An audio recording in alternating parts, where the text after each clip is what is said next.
1,000 years ago, England was invaded by one of the boldest and most brutal forces in history, the Vikings. The Vikings had a gruesome reputation for unleashing death and destruction wherever they went. The horrors that followed their invasion left towns and villages across England pillaged and burning. And their murderous rampage would change the country forever. In the autumn of 1015, thousands of Vikings set sail from Denmark. It was one of the greatest fleets of longships the world had ever seen. They were hell-bent on conquering the English and declaring their young leader, Canute, as king, the first Viking to be crowned as ruler of all England. I'm Dr. Zand van Tulleken, and over 3 programs we're telling the bloody story of the Viking conquest chapter by chapter. How they conquered England, seized the crown, and changed Britain forever. Last time, Canute's Vikings ruthlessly seized control of England as its unpopular king Ethelred the Unready lay dying.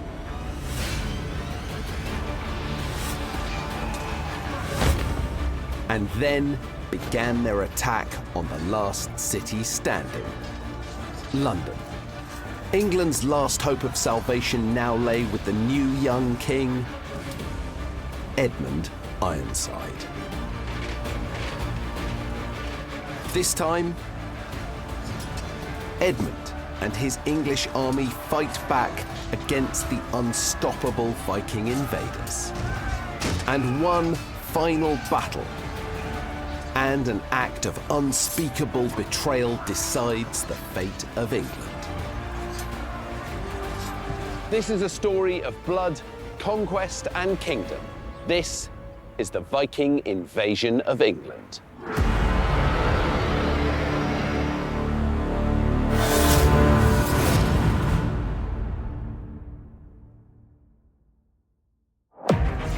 England, spring 1016. For nearly a year, the country had been brutally beaten into submission by the Viking invaders under the command of the young Prince Canute. Now, only England's new king, Edmund Ironside, and the city of London stood between Canute and victory.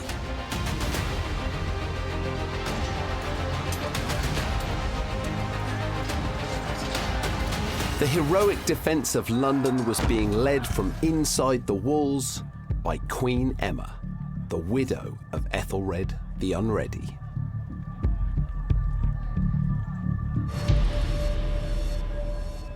For weeks now, the people of London had been under her command as they repulsed attack after attack from the Viking invaders.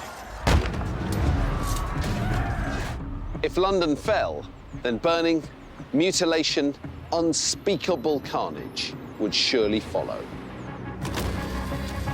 Canute was obsessed with the capture of London. He thought that if it fell, so too would his rival Edmund. But it was a mistake. The new, young king of England, Edmund Ironside, had already left the city. He had taken a small band of soldiers into Wessex, where he set about persuading the local lords to rise up and join his fight. Wessex was one of Britain's 4 Saxon kingdoms. Over the last 200 years, Edmund's ancestors had gradually brought the kingdoms together under one crown to create the Kingdom of England. Winchester, not London, was the kingdom's capital, and Edmund knew that the lords of the region could raise a formidable army. But first, they had to be convinced of his cause. All the lords of Wessex had been terrorized into submitting to Canute, but Edmund was their rightful ruler. He had the blood of the ancient Wessex royal family running in his veins. And Edmund was persuasive.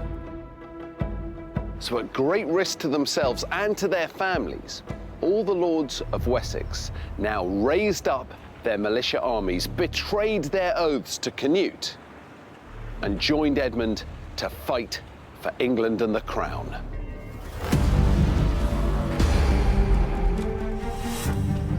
In London, Canute and his forces continued their relentless assault.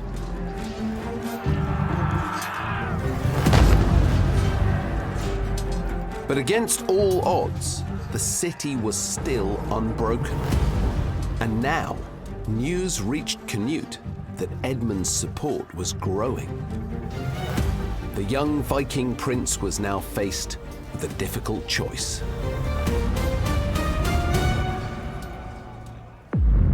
Canute was now forced to take a high-risk gamble. He split his army in half. Thousands of his soldiers would stay here in London to try and maintain a stranglehold on the city, while he marched towards Wessex with a much depleted Viking force.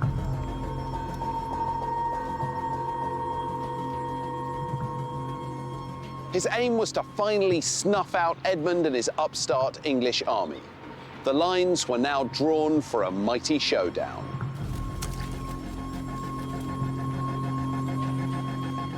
But first, Canute had to find Edmund Ironside. In 1016, much of Wessex was still covered in dense forest. For weeks, Canute's army had to move along muddy forest roads in modern-day Wiltshire and through the boggy wetland that still covered much of Dorset and Somerset.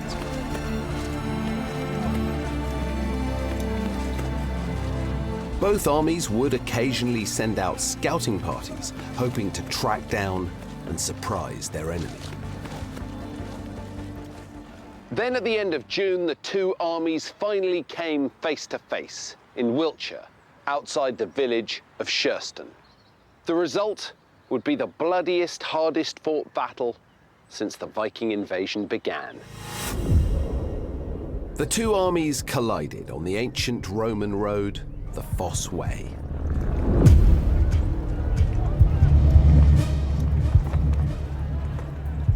War banners were raised, and the two lines of warriors faced one another across the field of battle.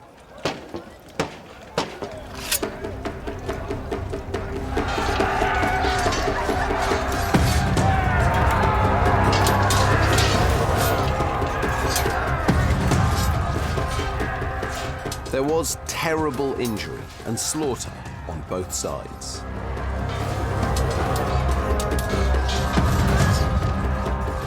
Two young claimants to the English throne faced one another in combat. And then, disaster struck.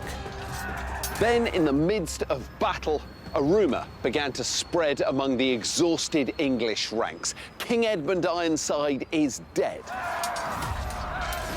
Now, one account has it that Edric the Grasper, the traitorous English lord, had cut the head off a dead man who looked a bit like Edmund and held it aloft, shouting, "Flee, Englishmen! Flee, Englishmen! Edmund is dead." Now, this may be a myth, but if it's true, Edmund would have been forced to take his helmet off and ride among his men to prove he was still alive.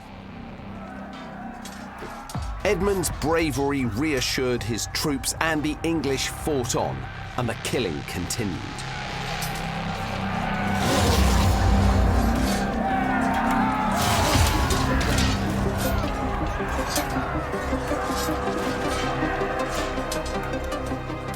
After hours of fighting, the field was thick with the bodies of the dead and mutilated.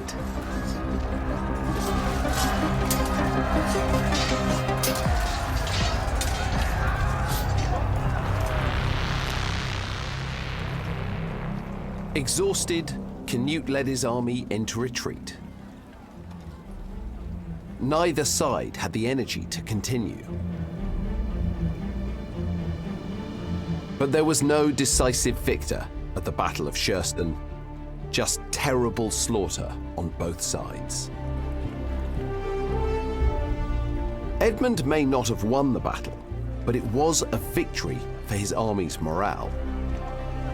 For the first time, he'd proved that the English could stand up to the seemingly invincible Viking invaders. And Edmund had found a chink in Canute's armor. By splitting his army in two, Canute had made himself dangerously vulnerable. And Edmund Ironside was not his father.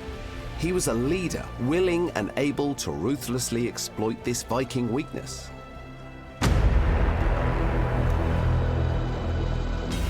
His next move would be crucial.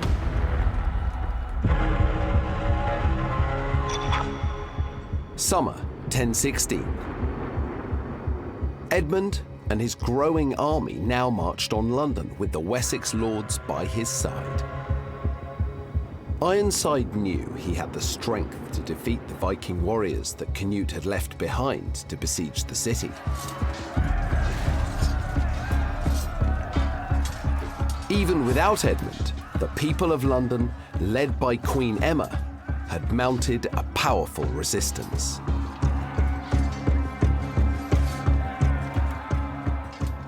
News of Edmund's approaching army reached the Vikings, who were here outside the city walls attempting to starve London into submission. They did have enough men to lay siege to London, but could they withstand the might of Edmund and his newly recruited Wessex army? For once, the Vikings were on the back foot. With Edmund closing in and defeat a real possibility, the Vikings made a dramatic decision. They boarded their longships moored in the Thames and fled downriver with Edmund in pursuit. The people of London had endured starvation and the constant onslaught of the Viking forces, but now, thanks to their heroic resistance under Queen Emma, they had won. The city's battered gates could be thrown open to welcome the English army with King Edmund Ironside at its head.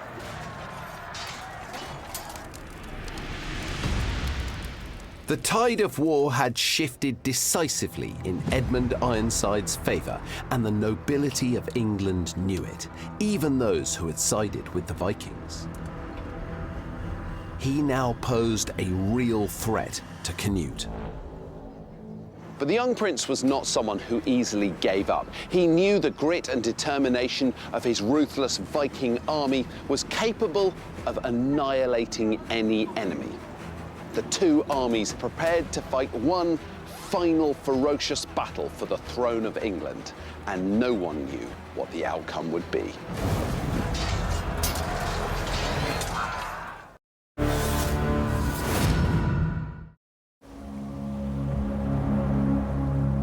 October 1016. The Vikings had been driven from London's city walls, but King Edmund Ironside's reign was still far from secure. And there was one English lord who Edmund despised more than any other: treacherous Edric the Grasper. He had betrayed King Ethelred and joined the Vikings. But now, Edric, fearing he could end up on the losing side, sent messengers asking to meet with the young English king. In yet another astonishing act of deceit and self-preservation, Edric offered to switch sides yet again.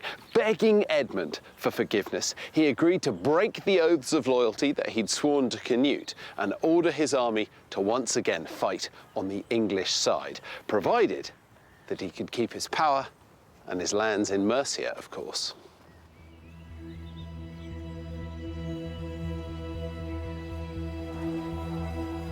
Edric's earlier betrayal of Ethelred was treason, a crime punishable by death.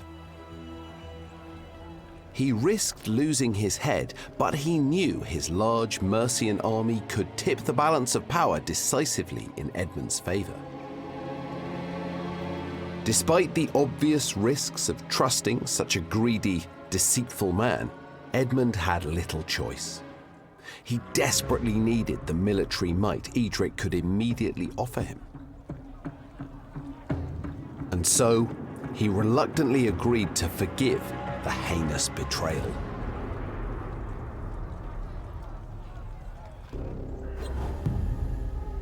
The 18th of October, 1016.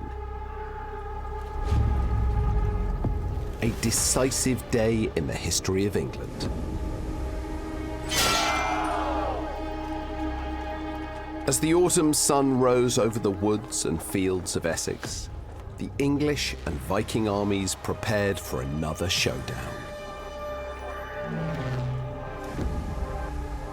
They had been locked in a year-long war for the English throne.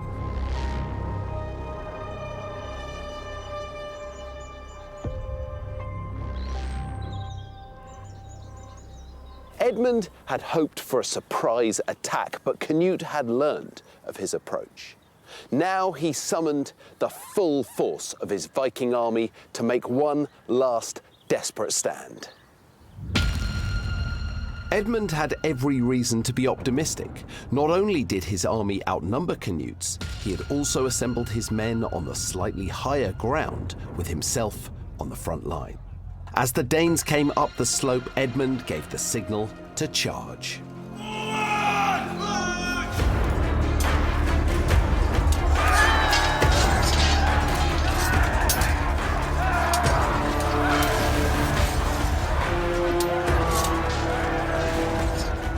At around 9 a.m., the Battle of Assandun began.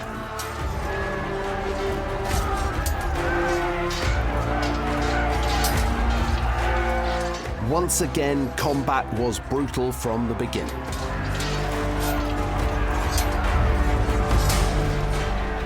No one was safe.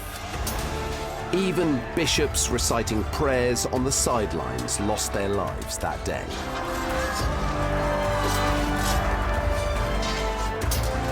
Onlookers said that the Vikings fought as if in a rage, preferring death to surrender. It seemed the battle would end in another slaughterous stalemate, leaving both armies decimated. But a final outrageous act of self-serving betrayal by Edric the Grasper was about to change the course of English history. As twilight fell and the brutal battle continued relentlessly, Edric lost his nerve. He feared the stamina of the Viking warriors would give them the upper hand. It said, Edric shouted, "Let us flee, comrades, and snatch our lives from imminent death, or else we will fall, for I know the hardiness of the Danes."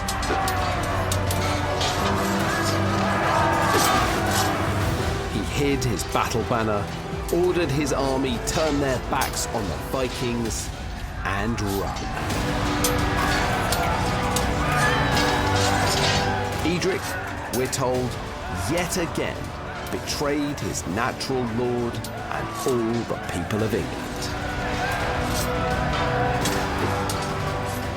When Edmund saw Edric had abandoned him, he knew his men were now fatally outnumbered. In a desperate attempt to persuade them to fight on, he's said to have shouted out, "O Englishmen, today you will fight or surrender yourselves altogether. Therefore, fight for your liberty and your country."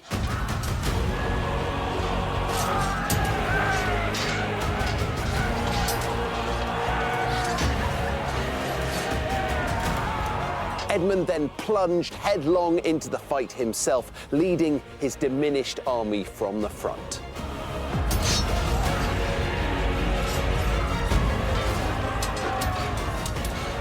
Even at sunset, the ferocious battle continued mercilessly. The future of England would be decided that night.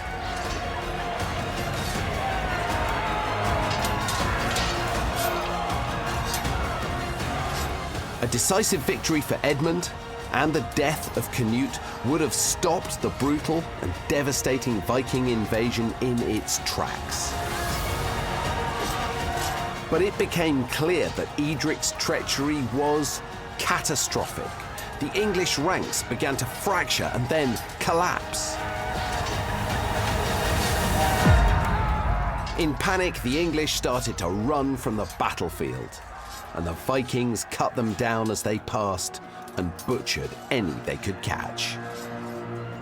It was carnage. Lords and peasants alike fell under the swords and hooves of the victorious Vikings. It's written, "There had Canute the victory, though all England fought against him.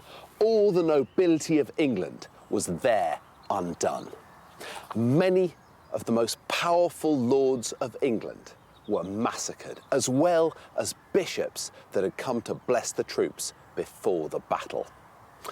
But critically, although wounded, Edmund did manage to escape the battlefield with some of his finest warriors. Canute and Edmund were at stalemate once again. With Edmund's escape, both rivals for the crown lived on.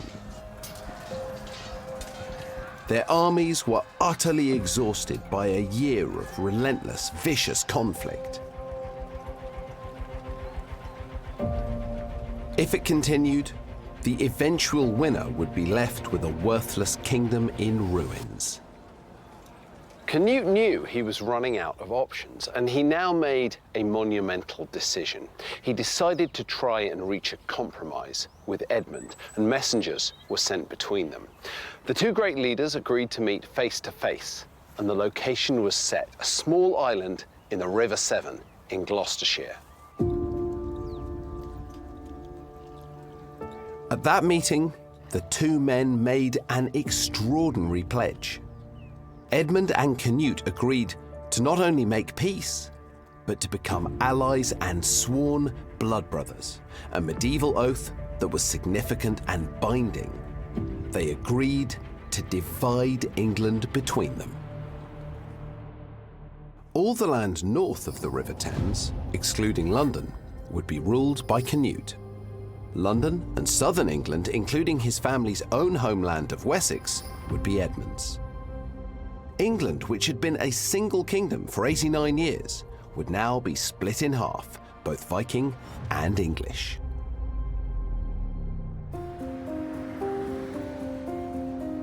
This interwoven history means that Viking blood still flows in the veins of many in England today.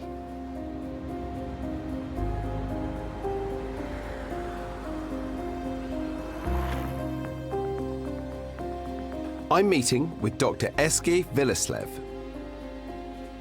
His team have undertaken a groundbreaking investigation into Viking DNA. With your study, what question were you trying to answer? Basically trying to find out, are the conception we have about the Vikings, as big, blonde, violent people meeting from all parts of Scandinavia going out raiding, is this correct or not? And we really didn't know the answer to that. No. So where do you get the DNA from? Yeah. So we're getting it from teeth. It's generally very well preserved in teeth. Even better in terms of preservation for the human DNA is the so-called petrous bone, which is basically, it's fused inside your skull. It's fragmented into very short fragments of DNA. It's like you found an old Bible, but you can only find a handful of words at a time. Exactly. And you're having to assemble it and compare it to other old Bibles. So what percentage of Britons are descended from Vikings? Well, as far as I recall, it's about 6% of people whose ancestry in Britain can be tracked down to the Viking period, yeah. So that's quite a lot of people. That's several million people. Yeah. The DNA profile of some of the human remains reveals surprising details about what it really meant to be a Viking. In Scotland, for example, we find Vikings buried with swords, shields, and the whole thing. And their ancestry is not Scandinavian. So it really shows that the Viking phenomena, even though it started in Scandinavia, it's not an ethnicity as such, it's a lifestyle. Right?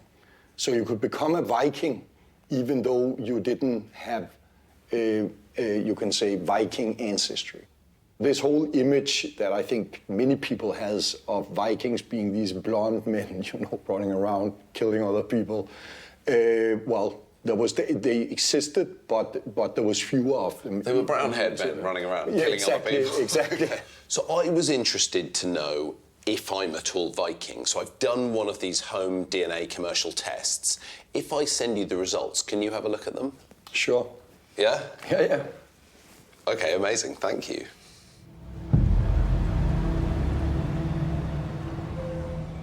The English people had seen their country ravaged by both sides for a year. Towns lay in smouldering ruins.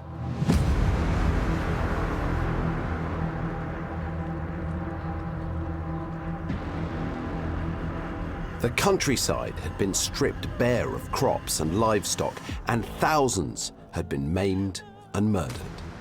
And at the end of it all, they now had both a Danish and an English king. Any end to the bloodshed and conflict would have been an overwhelming relief to the devastated population. But England would not stay divided for long. In just a few months, one man would take the crown.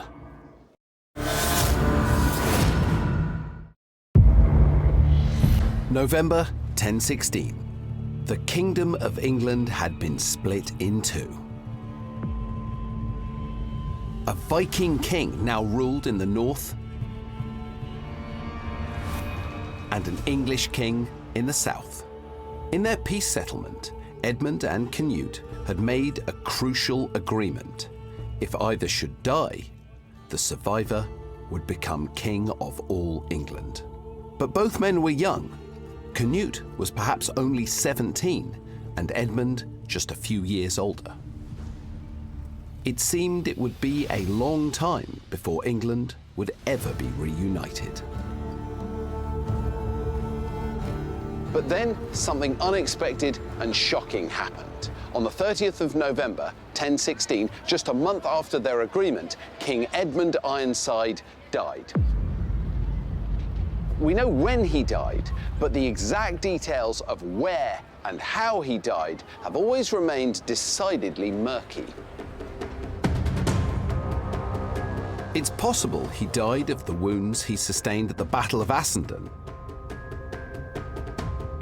But, understandably, over time suspicion began to fall on the man who would gain most from Edmund's untimely death, Canute.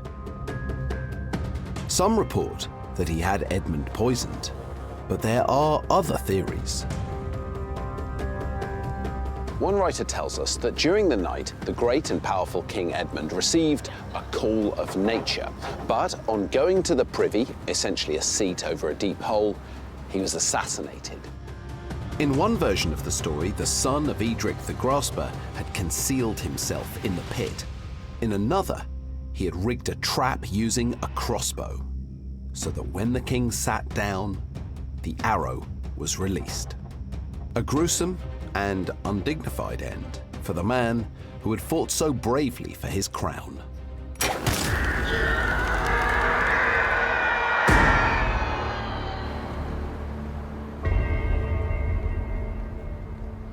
However Edmund died, Canute now stood unchallenged. Nearly 2 years after he first arrived, he was crowned King of all England in London, here at Old St. Paul's Cathedral, which stood on this spot.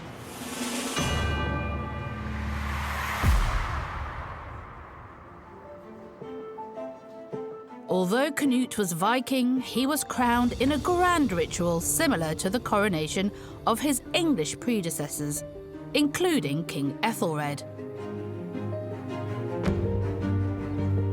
I'm meeting a coronation expert to see what elements of those early coronations survive to this day. So here we go, here's your throne. Come and take a seat. Yes. Well, I could get used to this. I'm feeling quite regal. Well, I'm pleased to hear that, because we're in just the right setting, and the coronation, indeed, is the most regal point in a monarch's life. How much do we actually know about Canute's coronation? We do actually know quite a bit, because the coronation, as we know it today, was really only put in place just a few decades before Canute. So we know that by the time that Canute was crowned in 1017, in January, in Old St Paul's Cathedral, there was already an established form of ritual there, so there's a nice sense of continuity there too. The English coronation has remained largely unchanged for the last 1,000 years, right down to the dress code. I'm going to be your Archbishop of Canterbury today. So this is our holy oil, which I'm going to decant onto the anointing spoon. And this is the most sacred part of the coronation ceremony, because this is basically you receiving divine authority. So you are God's representative on earth. So if you can hold out your hands for me. What, both of them? Yeah, both of them. So what would have happened is the Archbishop would have decanted the holy oil into a spoon, an anointing spoon, and then you would have been anointed on the hands, also on the breast, and then on the head as well. Every sacred object used in the coronation ceremony symbolised Canute's dedication to the English realm.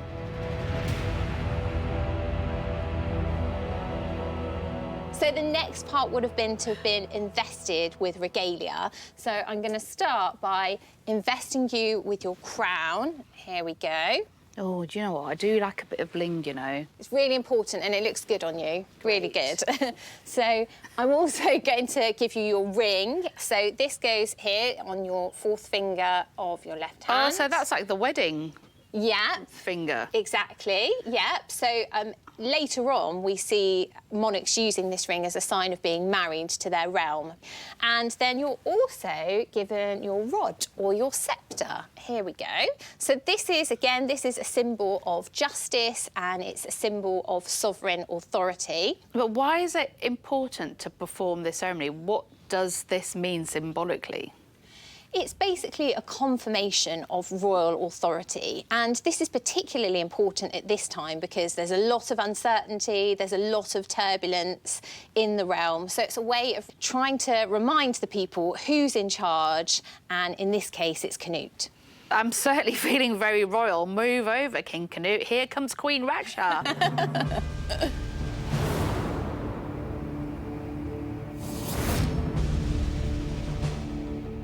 Now, the young Canute may finally have been wearing the English crown, but that was only half the battle. He now had to hold on to it. He was a Viking, ruling over a population that had suffered horrifically at the hands of the Vikings for centuries.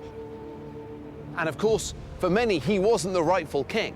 Royal English blood did not flow in his veins.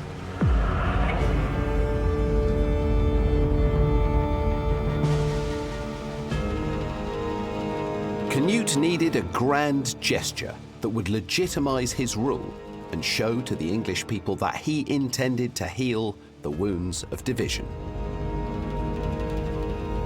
In a shrewd move, the young king asked 33-year-old Queen Emma, the widow of King Ethelred and the defender of London, to marry him. They married in the summer of 1017, making Emma the only woman in history to have been Queen of England to two different kings.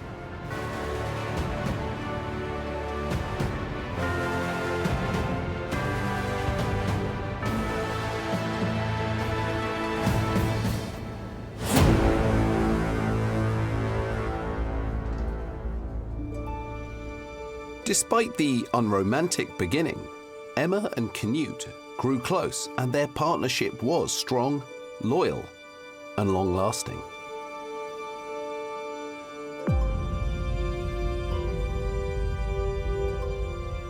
Now, this is an image from a book made during Emma and Canute's lifetime. That's Canute, and that's Emma. And this is incredibly unusual to get images of kings and queens of this period made during their lives. And this is sort of the closest we'll ever get to meeting them face to face. We don't know if it's a good likeness. Obviously, they look like a powerful couple, but this is a very stylized image. And this image is a far cry from the enduring idea that we still have of the Vikings as merciless smash and grab pirates. Canute looks exactly like the English kings that came before him, and that was probably the intention. Canute and Emma's marriage in 1017 went some way to securing the Viking usurper on the English throne. But there were still those in power who could threaten him. The backstabbing, duplicitous Edric the Grasper was still great lord of Mercia, with all the wealth and military might that came with it. And as long as that treacherous lord was still alive, Canute could never rest easy.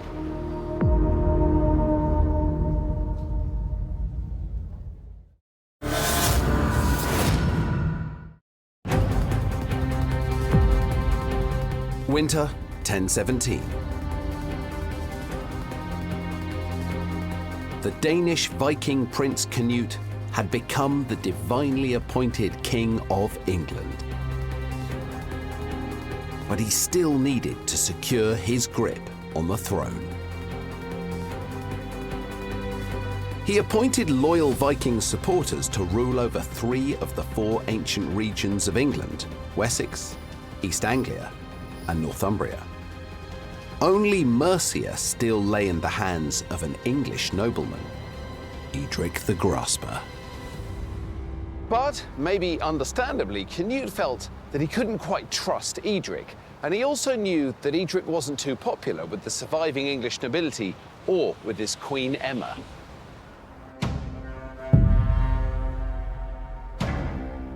At Christmas in 1017, Canute invited Edric to London. It's said Canute convinced Edric to leave the safety of Mercia by saying he wanted to richly reward him for his services during the invasion.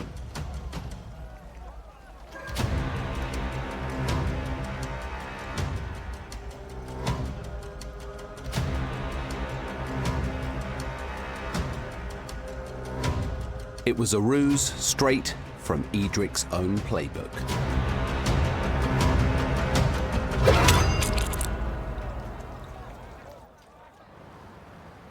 This time it was Edric's turn to be betrayed. Canute is reported to have said, "Pay this man what we owe him, so that soldiers may learn from this example to be faithful and not faithless to their kings." Well, Edric's just reward was to be seized and immediately beheaded. His head was then stuck on a wooden pole and displayed here on London Bridge for everyone to see as a warning against betraying your king. The rest of his body was thrown over the city walls, and no one was willing to bury it, so it was left to rot where it lay. Canute, the brutal, barbaric Viking invader, had shed an enormous amount of blood in his quest for the English throne. So it is perhaps surprising that his 19-year reign was the longest period of peace that England had seen in hundreds of years. Canute's reign finally ended years of conflict between the Danes and the English.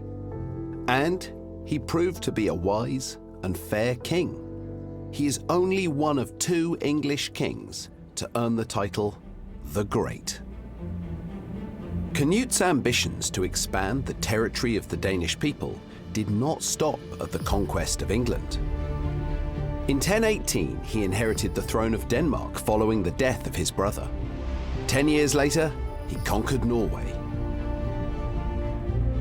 England was now part of the great Anglo-Viking North Sea Empire, and the Danish continued to travel there to settle. With the new settlers living alongside the native population, I'm keen to find out whether they began to intermarry. I'm catching up with Dr. Eskil Villeslev again to find out the results of my DNA test. I want to know if any of my distant ancestors boarded their longship in search of a new life on these shores. Esker, how are you? I'm good, thank you. How are you?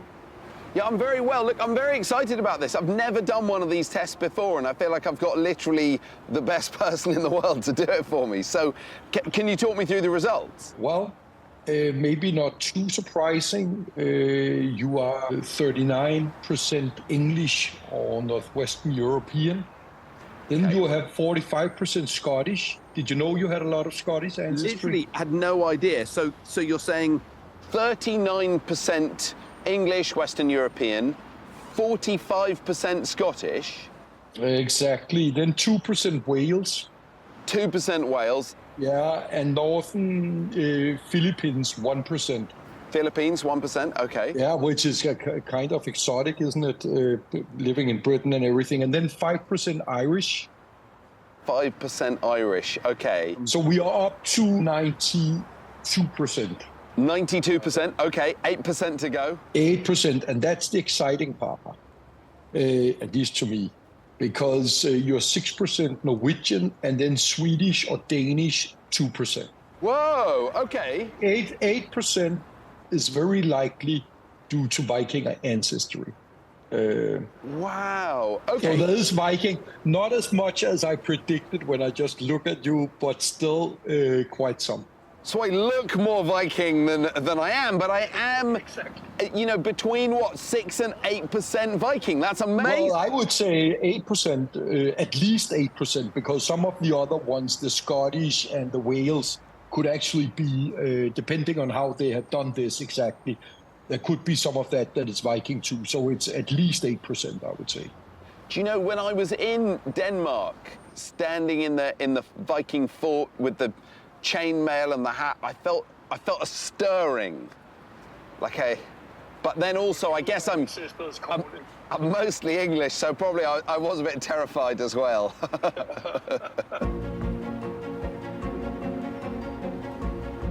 I may be more frightened Saxon villager than rampaging Viking, but it's exciting to think that maybe one of my 40 times great-grandfathers fought alongside England's most famous Viking king. By the time Canute died, he had turned England into one of the most stable and well-governed countries in Europe. He was buried in the Old Minster at Winchester, the traditional capital for the kings of Wessex. Queen Emma lived another 17 years, long enough to see 2 of her sons crowned kings of England, Arthur Canute and Edward the Confessor.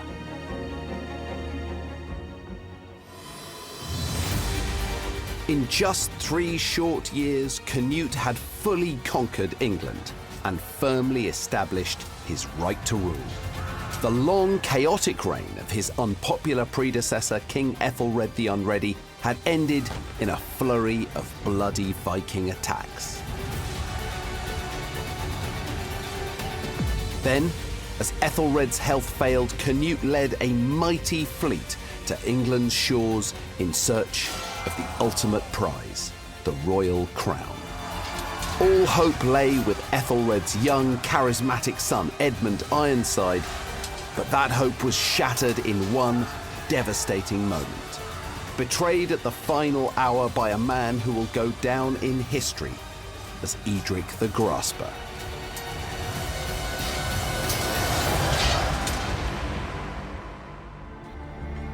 Canute established a period of relative order and calm in England that lasted throughout his 19-year reign. And he also brought to an end centuries of Viking raids and pillaging that had caused untold suffering and destruction to the English people. But there would be one final Viking raid in 1066. The Normans, short for Norsemen, were Vikings who had settled in France, making William the Conqueror a Viking. And every single English monarch since then is his direct descendant. So in some senses, the Vikings still rule over us today.